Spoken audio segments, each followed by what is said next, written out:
الحمدللہ رب العالمین الصلاۃ والسلام علی رسولہ الامین۔ السلام علیکم ورحمۃ اللہ۔ ایک سوال کہ فتح مکہ سے پہلے کیا قرآن واقع ہی 99.99% نازل ہو چکا تھا؟ اس کے حوالے سے انجینئر محمد علی مرزا کا موقف جانتے ہیں۔ معاویہ بن ابی سفیان رضی اللہ تعالیٰ کا محتاج ہے،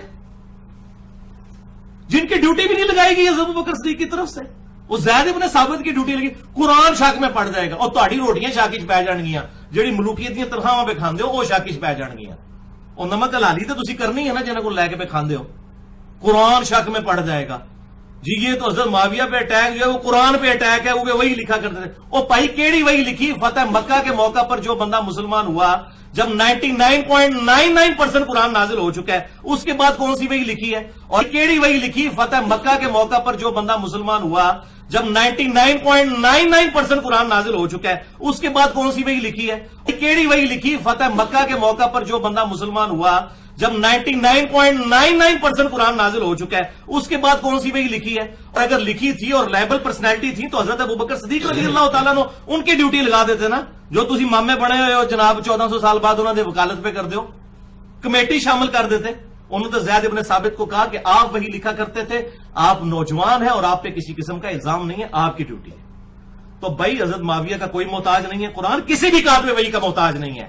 آپ آیات سن چکے ہیں، اللہ تعالیٰ نے یہ اپنے ذمہ خود لیا تھا، یہ اللہ تعالیٰ نے محفوظ کیا ہے، اور یہ لکھنے کی وجہ سے صرف محفوظ نہیں ہے، یہ سینہ بسینہ قرآن جو ہے وہ تواتر کے ساتھ پوری دنیا کے اندر مسلمانوں کے سینوں میں چل رہا ہے۔ اور تاکہ یہ معاملہ میں کاتب وحی والا مسئلہ جو ہے اس کو بالکل کھول کر ایک امت تک یہ بھی حق بتا دوں، تاکہ یہ مجھے پھر بعد میں گالیاں نکالیں۔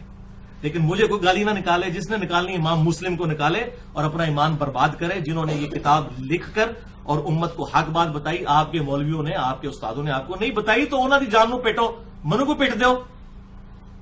میرا تو آپ کو شکر گزار ہونا چاہیے کہ میرے ذریعے سے آپ کو حق بات پتہ چل رہی ہے، جو کہ آپ کی اپنی کتابوں میں لکھی تھی۔ یعنی یہ صحیح مسلم ہماری اہل سنت کی مشترکہ کتاب ہے، یہ میں نے تو نہیں بنائی گھر بیٹھ کے۔ کہ عبداللہ بن عباس رضی اللہ تعالیٰ عنہ کہتے ہیں کہ ابو سفیان جب فتح مکہ پہ مسلمان ہوا تو مسلمان نہ تو ابو سفیان کے ساتھ بیٹھتے تھے اور نہ اچھی نگاہ سے اس کی طرف دیکھتے تھے۔ تو یہ حضور کی خدمت میں حاضر ہوئے اور کہا یا رسول اللہ صلی اللہ علیہ وسلم، نہ تو مسلمان میرے پاس بیٹھتے ہیں نہ مجھے کوئی اچھے طریقے سے دیکھتے ہیں۔ ظاہر ہے پوری زندگی حضور کے ساتھ دشمنی کی، لڑائیاں کرتا رہا۔ اب ابو جہل تو بدر میں مارا گیا تھا، اس کے بعد ساری جنگیں ابو سفیان نے لڑی ہیں، تو ایک کوئی سوئچ تو نہیں مسلمانوں کے دلوں میں آن ہو جانا تھا کہ ہاں جی آج تو بعد بھائی 180 ڈگری ہو جائے گا کام۔ مسلمانوں کو قلق تو تھا، تو مسلمان اس کو کوئی اچھا نہیں سمجھتے تھے، بس صرف کلمے کے احترام تک تھی بات۔ تو انہوں نے آ کے حضور صلی اللہ علیہ وسلم سے کچھ ڈیمانڈز کی کہ کس طریقے سے مسلمانوں کے دلوں میں میرے لیے محبت آ سکتی ہے۔ اس میں سے ایک ڈیمانڈ یہ تھی کہ میرے بیٹے معاویہ کو اپنا منشی رکھ لیں۔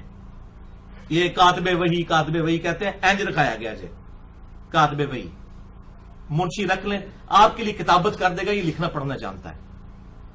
تو آپ صلی اللہ علیہ وسلم نے ان کی وہ بات مان لی، باقی باتیں بھی مان لی۔ اور راوی کہتے ہیں صحیح مسلم کے کہ نبی صلی اللہ علیہ وسلم کی یہ مبارک عادت تھی کہ آپ کبھی کسی کو نہ نہیں کیا کرتے تھے، اور وہ کہتے ہیں کہ اگر ابو سفیان خود سے حضور کو نہ کہتا تو آپ صلی اللہ علیہ وسلم کبھی ابو سفیان کی یہ ڈیمانڈ پوری نہ کرتے، یعنی معاویہ کو اپنا کاتب رکھنے والی ڈیمانڈ کبھی خود سے نہ پوری کرتے۔ یہ ابو سفیان کی دل جوئی کے لیے آپ نے کیا۔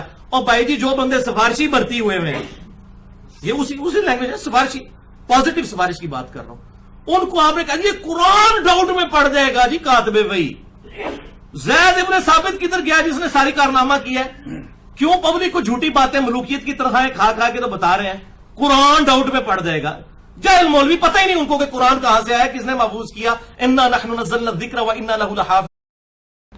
اچھا، اگلا سوال ہے جی کہ حضرت امیر معاویہ رضی اللہ عنہ جو ہیں یہ کاتب وحی تھے اور یہ ثابت ہے چیز، تو اس پہ آپ نے جو موقف دیا ہے اس پہ کوئی اعتراض کیا ہے؟ کسی بھائی نے کوئی وضاحت نہیں ہوئی کہ کیا مطلب پوچھنا چاہ رہے ہیں؟ لیکن میرا موقف تو واضح ہے، ہم یہ کہتے ہیں کہ وہ کاتب وحی تھے لیکن کچھ اور بھی تھا ساتھ۔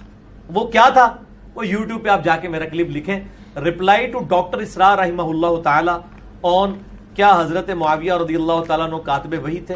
میرا تو کلپ سالوں پہلے چڑھ چکے، کاتب وحی تھے، لیکن صرف یہ نہیں تھا، کچھ اور بھی اس کے ساتھ اٹیچ تھا کہ وہ کاتب وحی کس طرح بھرتی ہوئے، اور پھر کیا معاملات ہوئے وہ آپ میرا کلپ لاکھوں لوگ دیکھ چکے ہیں, وہ آپ دیکھیں. تو کاتب وحی سے تو کسی کا بھی انکار نہیں ہے.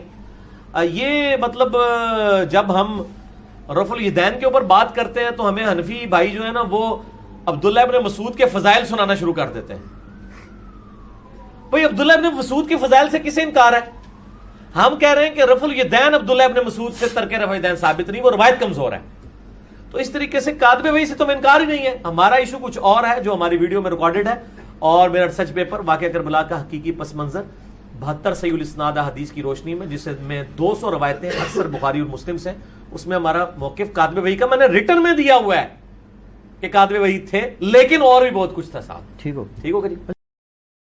یہ موقف آپ نے سن لیا, اور اب ہم دیکھتے ہیں کہ کیا قرآن واقعی ہی اس بات کی تصدیق کر رہا ہے یا نہیں.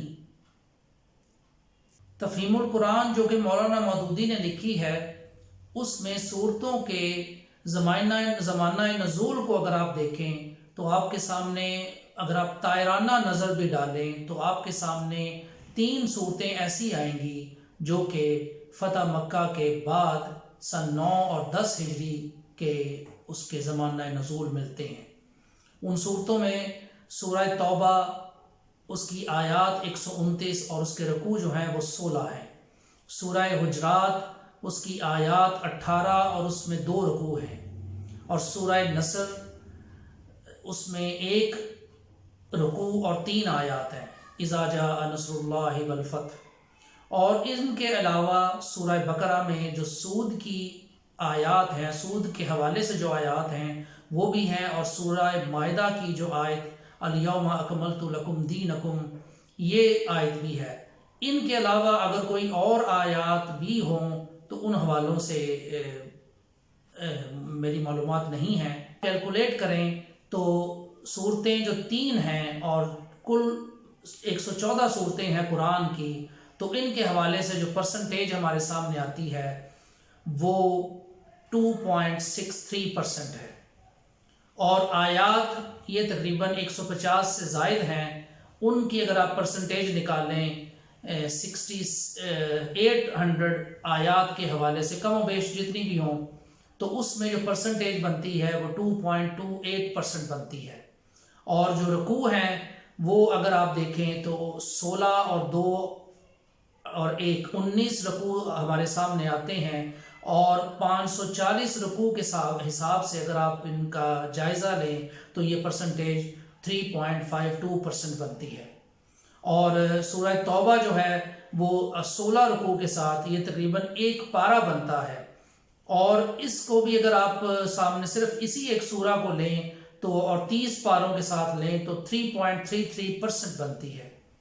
تو یہ کہنا کہ قرآن فتح مکہ سے پہلے 99.99% اتر چکا تھا, یہ بالکل ہی ایک غلط بات ہے, اور انجینئر محمد علی مرزا کو اس حوالے سے رجوع کرنا چاہیے. السلام علیکم ورحمۃ اللہ.